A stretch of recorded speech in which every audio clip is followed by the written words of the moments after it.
Përmbledhja e ngjarjeve kryesore të ditës në Radio 7.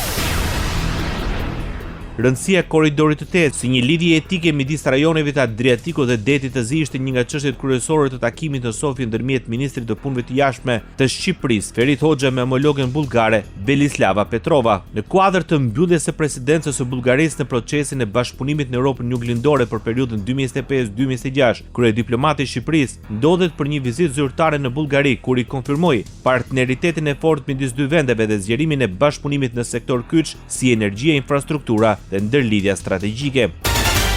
Nga Sofja, ministri i punëve të jashtme i Maqedonisë së Veriut, Timço Muçunski, apeloi se zgjerimi i BE-s është investim strategjik në sigurinë dhe stabilitetin e Europës. Në fjalimin e tij në takimin e ministrave të jashtëm të procesit të bashkëpunimit të Europës Juglindore, shefi i diplomacisë së Maqedonisë së Veriut deklaroi se zgjerimi nuk është më vetëm një proces teknik i antarësimit. Sipas tij, ai mbetet një investim strategjik në sigurinë, stabilitetin dhe konkurrueshmërinë e Europës. Për Muçunskin, një Europë e sigurt dhe prosperues nuk mund të jetë plot pa integrimin e plot të Ballkanit Perëndimor.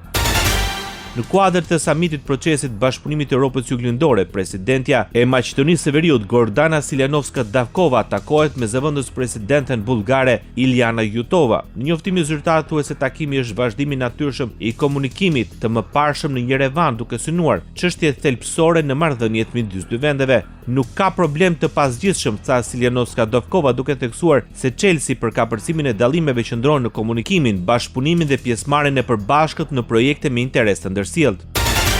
Zëvendës kryeministri i parë dhe ministri për çështjet europiane Bekim Sali në mbledhjen e dytë të komitetit monitorues të instrumentit për reforma dhe rritje vlerësonse Maqedonia e Veriut mbetet plotësisht e përkushtuar ndaj rrugës europiane dhe zbatimit të reformave që sjellin rezultate të prekshme për qytetarët. Ai deklaroi se procesi i integrimit europian nuk është vetëm një prioritet politik, por një investim strategjik në stabilitetin, sigurinë dhe prosperitetin afatgjatë të vendit. Agjenda e reformave është ndruar në një instrument kyç për përshpejtimin e reformave dhe afrimin e vendit drejt Bashkimit Evropian, deklaroi Bekim Sali. Sipas tij, Maqedonia e Veriut është një ndër vendet më të suksesshme në rajon në zbatimin e agjendës së reformave, duke siguruar deri më tani mbi 142 milion euro përmes instrumentit për reforma dhe rritje, ndërsa vetëm në ciklin e fundit të vlerësimit janë miratuar 65.7 milion euro, që paraqet shumë në më të lartë të disbursuar në rajon.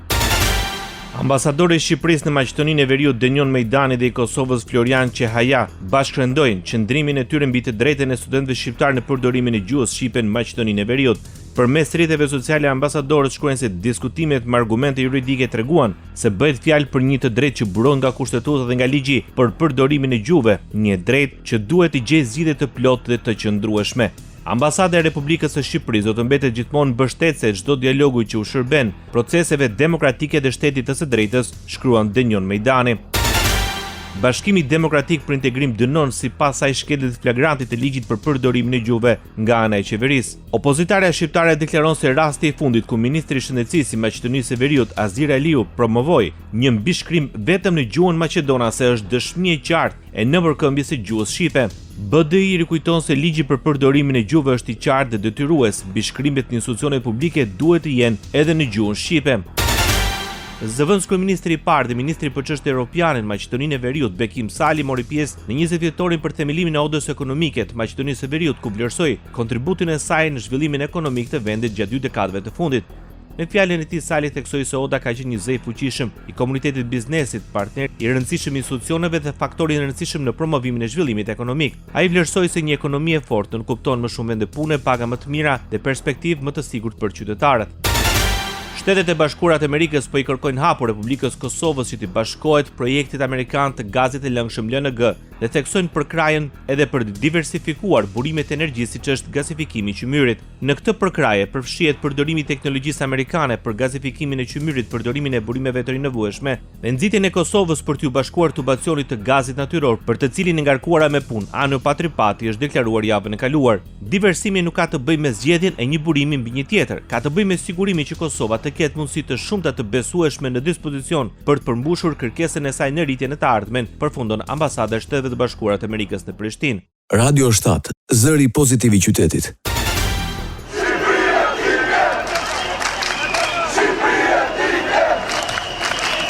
Më shumë se 5 orë zgjati protesta e 10 qytetarëve në Tiranë në shenjë kundërshtie ndaj qeverisë dhe kryeministrit Edi Rama. Me thirrje kundër Edi Ramës dhe kërkesës për dorëheqjen e tij, protestuesit vijuan marshimin nëpër rrugët e kryeqytetit. Nuk munguan thirrjet ndaj qytetarëve në rrugë dhe atyre që qëndrojnë nëpër lokale që t'i bashkohen tubimit. Protesta e radhës është planifikuar dhe me pjesëmarrjen e shqiptarëve të diasporës. Qytetarët kanë paralajmëruar se nuk do të ndalin protesta deri në largimin e kryeministrit Edi Rama dhe dorëheqjen e kabinetit të tij qeveritar. Manifestime ka patur edhe në Lezhë dhe Korçë. Kryeministri Edi Rama sulmoi sërish personazhet e rrjeteve sociale që kanë marrë pjesë në protesta ditëve të fundit kundër qeverisë, duke i akuzuar se po përdorin tubimet për të rritur ndjekësit dhe popularitetin në internet. Nuk ka negociata largohu. Se nëse je në protest që të mos largohen flamingot, nuk mund të kërkosh pastaj që të largohet qeveria, po duhet kërkosh hesap për flamingot.